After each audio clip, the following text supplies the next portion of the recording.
कि एक रिक्वेस्ट आई है, रिक्वेस्ट ये सेकंड इक्वेशन ऑफ मोशन। अब ये सबको मालूम है ड्राइव करना है second equation of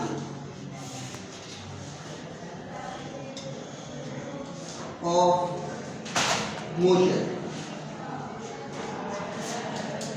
S is equal to VIT plus half AT square.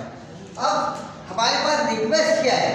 Request ये है we use only 5 steps।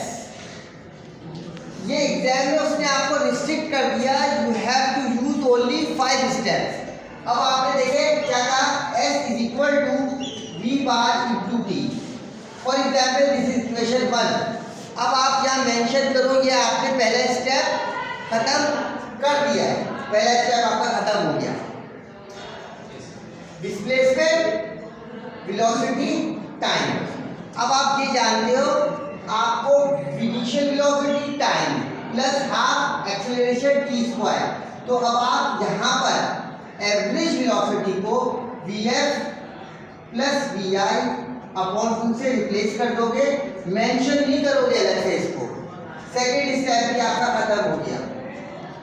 Third step पे आप इस Vf की जगह सब्स्टिट्यूट करोगे वैल्यू को, Vf की जगह Vi plus AT first equation of motion, इसकी जगह आपने ये स्टेप कर दिया plus Vi upon 2 multiply by T। अब आपका 3 स्टेप हो गए, अब आपके पास सिर्फ 2 स्टेप बाकी है।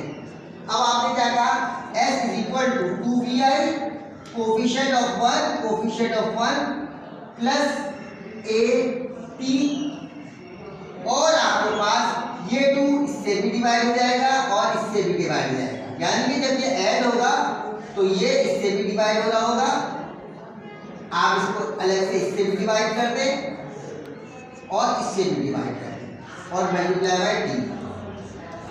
तो ये कैंसिल आउट हो गया। अब आपके पास बन गया S is equal to Vi plus half AT और मल्टीप्लाई बाय T। अब आपके पास लास्ट स्टेप था S is equal to Vi T plus half AT और T स्क्वायर। तो ये आप इसको मिनिमम 5 स्टेप के ऊपर जो रिक्वेस्ट थी एग्जामिनर की उसको आपने फुलफिल कर दिया। This is the required